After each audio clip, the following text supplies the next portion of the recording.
At over 20,000 feet, deep in the frozen death zone of Nanga Parbat, Elisabeth Revol could no longer tell what was real. She saw a woman smiling at her, holding a warm cup of tea. She reached out and gave her one of her boots in return. But there was no woman, no tea, no warmth, just wind, ice, and darkness. And somewhere high above, her partner Tomasz Mackiewicz was dying, alone. They had just made history, reaching the summit of one of the most dangerous peaks on Earth in the middle of winter. But now the mountain was turning on them. Tomasz had gone blind. He was struggling to breathe. And Elisabeth was left with an unthinkable choice. How did it come to this? Why were two experienced climbers trapped on a mountain that had already claimed so many lives? And what happened in the daring rescue attempt that would leave only one of them alive? Nanga Parbat. The name alone sends a chill down the spine of even the most seasoned climbers. Towering at 8,126 meters, or nearly 27,000 feet, it's the 9th highest mountain in the world. But numbers don't tell the whole story. This isn't just a tall mountain, it's a killer. In fact, its nickname says it all, the Killer Mountain. That reputation was earned the hard way. Dozens of climbers have died trying to reach its summit. And in winter, it's even worse. The cold is brutal, the winds are savage, and help, if it ever comes, is days away. For decades, Nanga Parbat was considered impossible to climb in winter. No one had ever reached the summit and made it back down alive during the coldest months. The conditions are unlike anything most people can imagine. Temperatures can drop to minus 60 degrees Celsius. Oxygen levels are dangerously low. Frostbite can set in within minutes. And even the strongest climbers are pushed to the edge of survival. That's why winter ascents here are rare. And rescue missions? Nearly impossible. You can't just call for a helicopter and expect it to show up. The altitude is too high, the weather changes too fast, and the mountain doesn't care how skilled or experienced you are. It's not just the physical danger that makes Nanga Parbat so feared. It's the sense of isolation, the way the mountain seems to watch and wait. When Elisabeth Revol and Tomasz Mackiewicz set out to climb it in January 2018, they knew exactly what they were facing. But they also believed they could be the first to conquer it in winter and live to tell the tale. They were wrong. Tomasz Mackiewicz wasn't your typical mountaineer. He didn't come from a long line of elite climbers or train at world-renowned institutions. In fact, his path to the mountains was anything but ordinary. He grew up in Poland and battled drug addiction in his youth. But after turning his life around, Tomasz found something powerful in the mountains, something healing. Climbing became more than just a sport for him. It became a purpose. He wasn't chasing fame or medals. What drew Tomasz to mountains like Nanga Parbat was the solitude, the silence, and the raw connection with nature. He believed in doing things his own way, low-budget expeditions, minimal equipment, and pure grit. He had tried to conquer Nanga Parbat 6 times before, 6 failed attempts, but he kept going back. To him, this mountain wasn't just a challenge, it was a calling. Then there was Elisabeth Revol. A French high school teacher by profession, she was quiet, determined, and incredibly tough. But don't let the calm demeanor fool you. Elisabeth was one of the most skilled high-altitude climbers in the world. She had already completed multiple solo ascents and had tackled some of the toughest peaks on the planet. But like Tomasz, she wasn't driven by glory. Elisabeth climbed fast and light, no oxygen, no heavy support teams, just her and the mountain. In 2015, she and Tomasz had already attempted to summit Nanga Parbat together, but had to turn back. Still, something about their partnership worked. They trusted each other. They shared the same philosophy, raw, minimalist alpinism, far from the commercial climbing world. When they teamed up again in 2018, it was more than just another expedition. It was unfinished business. Tomasz believed this would be his year. He was confident, even excited, and Elisabeth, though more cautious, agreed. Together, they would attempt one of the most dangerous climbs in the world, in the dead of winter. 2 climbers, no backup team, no margin for error, just determination, trust, and the towering shadow of Nanga Parbat. On January 20th, 2018, Tomasz and Elisabeth set off from the base camp at 4 a.m., their heads full of determination and their backpacks as light as they could manage. The Kindshofer route was no easy path. It was steep, technical, and notorious for its avalanche risk. But they had no choice but to push through. Each day they made incredible progress. They climbed fast, leaving camp after camp behind them, setting up their shelters higher and higher on the mountain. By January 24th, they reached Camp 3 at 7,200 meters. But despite their progress, things were starting to feel different. The weather was harsh, the wind biting at their faces. The climb was relentless, and their bodies were already beginning to feel the strain. But they pushed on. At 9 p.m. on January 24th, they left Camp 3 and began their final push toward the summit. It was the middle of the night, and they climbed by the light of their headlamps, the shadows of Nanga Parbat casting an eerie glow all around them. The temperature was freezing, the wind howled. Every step felt heavier, but there was no turning back. At 25,000 feet, still hours from the summit, Tomasz started to slow down. Elisabeth noticed right away, but she didn't want to say anything. She could see it in his eyes. He was exhausted, maybe more than he realized. Still, they pressed on. They reached the summit of Nanga Parbat early on January 25, 2018, a monumental achievement. After years of trying, Tomasz and Elisabeth had done it. They had reached the top of the killer mountain in the dead of winter, an incredible feat. Only a few teams had succeeded before them, but the victory was bittersweet. As they began their descent, things quickly took a turn for the worse. Tomasz's condition deteriorated fast. He stopped talking. He stumbled. He couldn't see. Elisabeth knew this wasn't just exhaustion. This was something much worse. His body was starting to fail him, and quickly. The high-altitude sickness, the very thing they'd both been warned about, was setting in. Tomasz was experiencing the symptoms of acute mountain sickness, and it was terrifying. But she couldn't leave him. With no time to waste, Elisabeth put Tomasz's arm over her shoulder, trying to help him down. She knew that if they didn't get him lower, fast, the consequences could be fatal. But even though they moved as quickly as they could, the mountain didn't make it easy. The wind was relentless, the air thin, and the cold unbearable. And as they descended, the brutal truth began to set in. Tomasz wasn't going to make it. As Elisabeth and Tomasz descended from the summit, the situation grew more dire.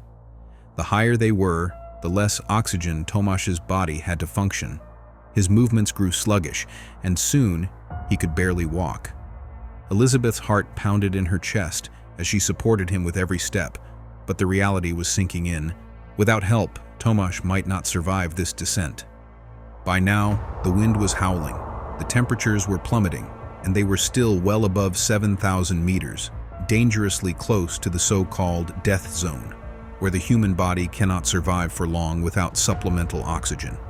Time was running out, and Elisabeth knew she needed to act fast. At around 11 p.m., as Tomasz's condition worsened, Elisabeth realized there was no way they could descend fast enough on their own. They needed immediate rescue. Desperation took hold of her. She pulled out her satellite device and sent a message to her husband, Jean-Christophe Revol, and her friend Ludovic Jambiasi, who was managing their expedition from France. The message was short, but the urgency was clear. Tomasz needs rescue soon. Frostbite, and he didn't see anything. Please manage something with Ali Sonar as soon as you can. Altitude, 7,522 meters. Sending that message was a lifeline, but getting Tomasz out of this situation wasn't going to be easy. Rescuing climbers from Nanga Parbat wasn't like calling a helicopter for a ride home. In Pakistan, Askari Aviation was the only company authorized to carry out such rescues. And even they had limitations. The helicopters couldn't reach altitudes higher than 5,000 meters, and neither Elisabeth nor Tomasz were anywhere near that low. A rescue would take time, and time was something they didn't have. But the international community began to rally. People came together to fund the rescue, and soon the Polish and French embassies stepped in with the funds needed to make it happen. Over $80,000 was raised for the operation. But getting the money wasn't enough. The next problem, actually reaching them. As the rescue operation began on January 27th, hope hung by a thread. The Polish and French teams had managed to raise the funds, but getting to Elisabeth and Tomasz was still a monumental challenge. The rescue mission was no ordinary operation. It was a race against time on one of the most dangerous mountains in the world. The Polish team, led by climbers Denis Urubko and Adam Bilecki, were in the area, having just finished an expedition on nearby K2. They were some of the most experienced high-altitude climbers in the world, and they had the skills necessary to pull off a daring rescue. On January 27th, a helicopter flew the rescue team to a location 100 meters below Camp 1 at 4,800 meters. The pilot took a huge risk by landing in such a precarious spot, but it saved the rescue team hours of grueling climbing through deep snow. The clock was ticking, and every minute mattered. Without wasting any time, Denis and Adam began their ascent up the Kinshofer route. Temperatures dropped to a bone-chilling -60 degrees Celsius as they fought their way through the treacherous terrain. The wind howled and the snow seemed endless, but they pressed on, determined to reach the stranded climbers. Meanwhile, Elisabeth, though still exhausted and battling hallucinations, had made the difficult decision to descend the mountain on her own. With Tomasz unable to move and his condition worsening, she knew that rescuing him would require a solo descent. She chose the Kinshofer route, believing it would be the fastest and safest way to get to lower altitudes where rescue could become a reality. For Denis and Adam, the climb was grueling, but their training and experience on K2 gave them the strength to push through. After hours of exhausting climbing, they finally made contact with Elisabeth in the dark. "I can hear her," Denis Urubko shouted to Adam, and moments later, the two climbers found Elisabeth. Her condition was dire, but she was alive. Through the wind and snow, Denis and Adam guided her to safety. They moved quickly, knowing they had to get her down to Camp 2, where they could begin serious treatment. Elisabeth's hallucinations were a clear sign of the altitude sickness that had set in. But even in her weakened state, she was determined to keep moving. The rescue team worked in tandem, lowering her down difficult terrain with tandem rappels and assisting her down snowy slopes. Despite the brutal conditions, Elisabeth managed to walk with some help, but the decision had already been made. Tomasz would be left behind. As Denis and Adam descended with Elisabeth, the hardest part of the rescue was still ahead, the decision they never wanted to face. Tomasz, who had been the heart of this expedition, was still up there on Nanga Parbat, stranded and in grave condition. The Polish rescuers had already known that this mission was never going to be easy, but the moment they reached Elisabeth, they were forced to confront a painful reality.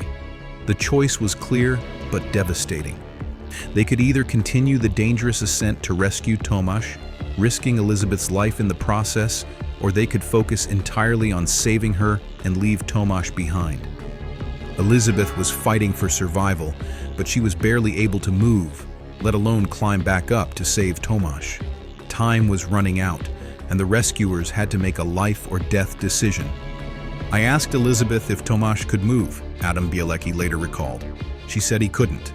That was the moment we knew it was impossible. We couldn't risk both of their lives." With a heavy heart, the decision was made. They would continue to descend with Elisabeth and leave Tomasz behind, for his own survival was no longer possible without immediate medical intervention. It wasn't just a rescue operation. It was a fight for Elisabeth's life, and the rescuers had to act fast to prevent her from becoming another casualty of the mountain. The decision was heart-wrenching. Tomasz had been an integral part of this journey, and leaving him behind was a tragedy no one wanted to face. But the cold, brutal reality of the mountain left them with no choice. They would do everything they could to help Tomasz in the future, but for now, Elisabeth's survival was the only priority. As the team brought Elisabeth to safety, their hearts were heavy with the knowledge that they could not save them both. It was a bitter moment of triumph mixed with unbearable sadness. The aftermath of the Nanga Parbat rescue was marked by grief, but also by incredible strength. Elisabeth Revol had survived a harrowing ordeal, one that left her physically scarred and emotionally devastated by the loss of her climbing partner, Tomasz Mackiewicz. But in the wake of the tragedy, Elisabeth's resilience and spirit became a beacon of hope. Back in France, Elisabeth spent 2 months in a rehabilitation center, recovering from severe frostbite on her hands and feet. It was a painful recovery, but her determination never wavered. Despite the physical toll and the haunting memories of her partner's final moments, Elisabeth didn't give up on her dreams. In May 2019, just over a year after the tragedy, she made history again by summiting both Lhotse and Everest successively, a feat Tomasz had dreamed of for so long. Elisabeth's triumph was not only a personal victory, but a tribute to Tomasz's memory, to his courage, and to the passion they both shared for the mountains. Her strength inspired climbers and adventurers worldwide, showing that even in the darkest moments, there can be light. Elisabeth's story was a reminder of the risks and rewards of high-altitude climbing, the sacrifices made by those who venture into the wildest corners of the earth, and the deep bonds formed through shared passion and survival. In honor of Tomasz, Elisabeth wrote a book titled "To Live, Fighting for Life on the Killer Mountain," reflecting on her experience and paying tribute to her fallen friend. Her words resonated with many who understood the unspoken sacrifices of climbers, those who risk everything for a moment of glory, only to sometimes face unimaginable loss. Elisabeth's legacy is not just about her triumph on the mountains, but also about her unwavering commitment to keeping Tomasz's memory alive and sharing their story with the world. It's a story of survival, of love for the mountains, and the incredible will to keep pushing forward, no matter how impossible the journey may seem.